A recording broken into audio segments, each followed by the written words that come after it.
Hommik on suhteliselt ujujale omapärane, et ärkamine on enamus päevad on 6:20 ja sealt siis ärkan üles ja lähen külmkapi poole ja võtan sealt kas väikse jogurti või siis kodujuustu ja et nii vara jah, mul iseenesest hommikul kõht väga tühi ei olegi, et natukene lihtsalt enne trenni midagi rikkamat natuke sisse ja siis vaikselt sealt trenni poole, et hommikune trenn on siis Kalevis tavaliselt ja seda siis igal nädala tööpäeval nii-öelda 7-st alustame tavaliselt jõusaalis.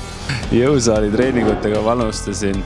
No ma tahaks öelda, et seal 15 aasta kandis, et kindlasti ma olin jõusaalis varem sattunud ja vanaisa ja isa utsitamisel, aga siuke tõsisem töö võib-olla, ütleme, oli jah, seal 15-16 hakkas pihta ja siis noh, ülikoolis läks see jällegi teisele tasemele, et siis ma sain aru, mis see õige jõusaal tegelikult tähendab. Et 5-6 aastat sai väga ränka tööd tehtud just jõusaalis ja noh, see on ka avaldunud, ma arvan, tulemustes.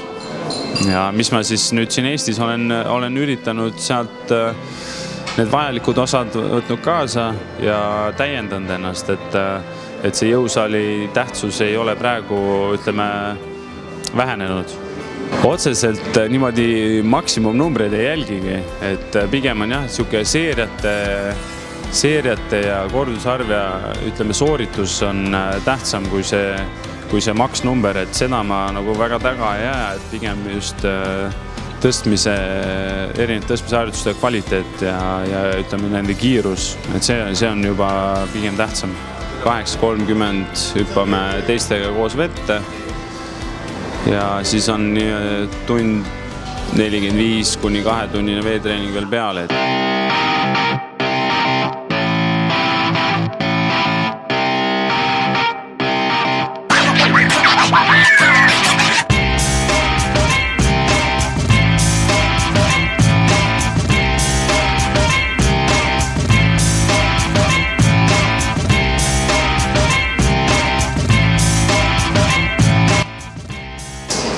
Praegu siis treenin alates septembrikuu algusest Riho Aljandiga ja koostöö on praegu väga hea, meil on siuke väga interaktiivne suhtlemine, et treener kuulab meid kui sportlasi ja see on nagu üks koostöö aluseid minu arust.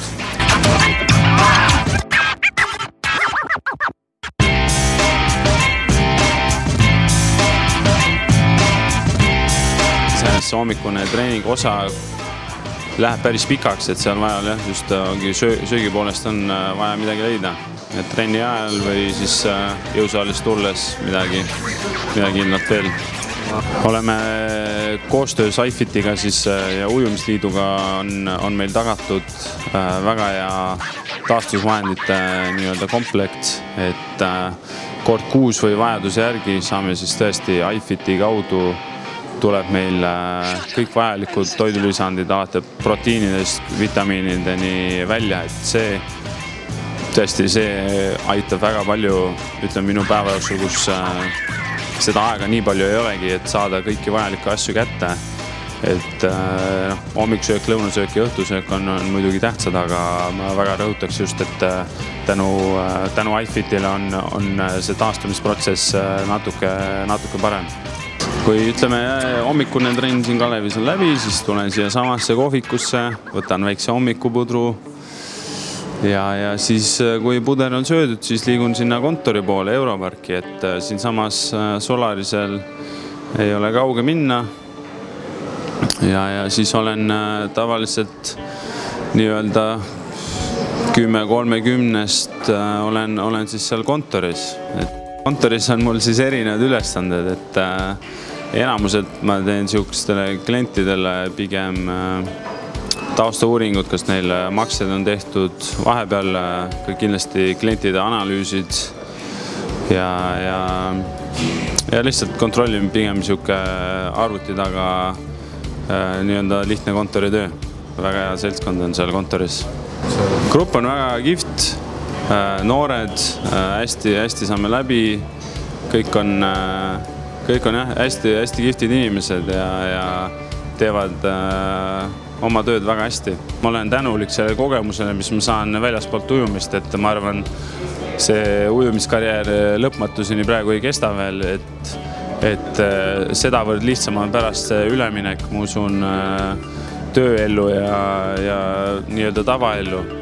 Et need kogemused, mis ma praegu saan nii-öelda ujumise kõrvalt, on tegelikult siiski väga kasulikud. Pärast kontorit, ütleme, sinna sisse läheb ka siis väike lõuna, liigun siia Kalevi poole tagasi, tulen lastele trenni andma.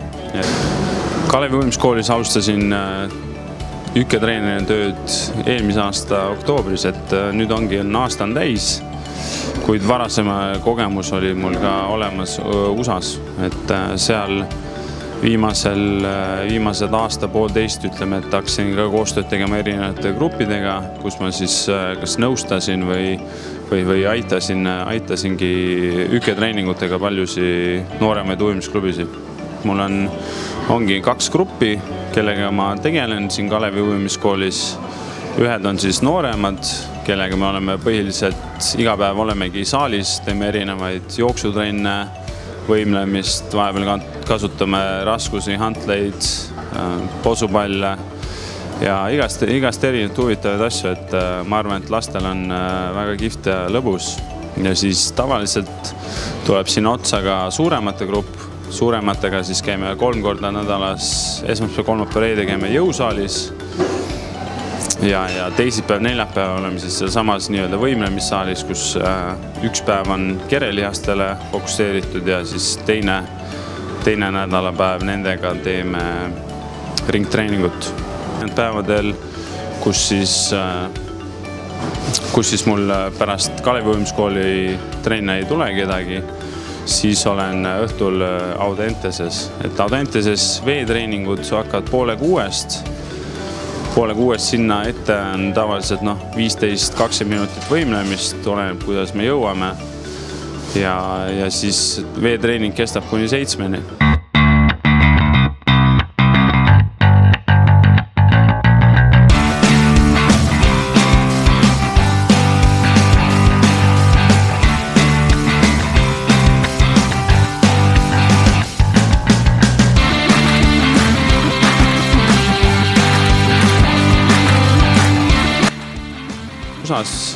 Californias siis olime väga harjunud niisuguse intensiivsete ja pigem lühemate treeningutega. Et võib-olla siin, kui ma nüüd võrdleks siis seda perioodi, mis ma Rihoga olen teinud, on olnud selline just mahule suurema rõhkkond. Ja selles mõttes ma ei ütle, et üks on õige ja üks on vale. Et eks see paistab hooaja lõpus, aga jah, pigem on see intensiivsus versus maht on see kõige suurem erinevus. Siin päevas 4 tunni kanti vees oled, et mõtled küll, et jõuab palju mõelda, aga tihtipeale need mõtted sinna jäävadki, et niimoodi pärast järgi mõelda ei oskagi, et eks vahepeal tõesti on mingi tööalased mõtted peas ja mis järgmine päev vaja teha on, aga üldiselt siis, kui veetrennis on just väga huvitav, ongi, et need mõtted jäävadki sinna basseini ja sa tegelikult keskendud oma sooritusele. Sponsoritest rääkides on siis olukord on paranemas. Just hiljuti sõlmisime nii-öelda reklaamlepingu Kikas kaubandusega, kes siis toodavad linnuliha tooteid ja tänu nendele siis on võimaldatud, ütleme nii, treening kui ka laagrite kulud väikse katmise näol.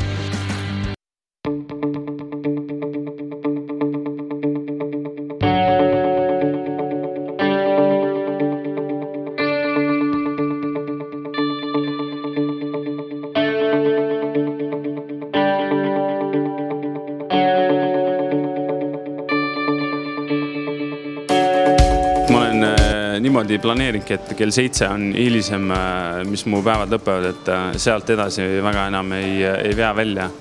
Et tõesti need päevad, ütleme, kus mul on endal 2 veetreeningut, veel jõusaale endal ette et need ongi võib-olla kõige raskemad ja sinna lastetreeningud vahele, et mis kõige raskem selle puhul on see, et just see teine veetreening, et kui sa jõuad sinna veetreeningusse ja sul on vaja veel vaimselt ja füüsiliselt pingutada, et see on, ütlen, päeva kõige raskem osa, et see viimane 2 tundi.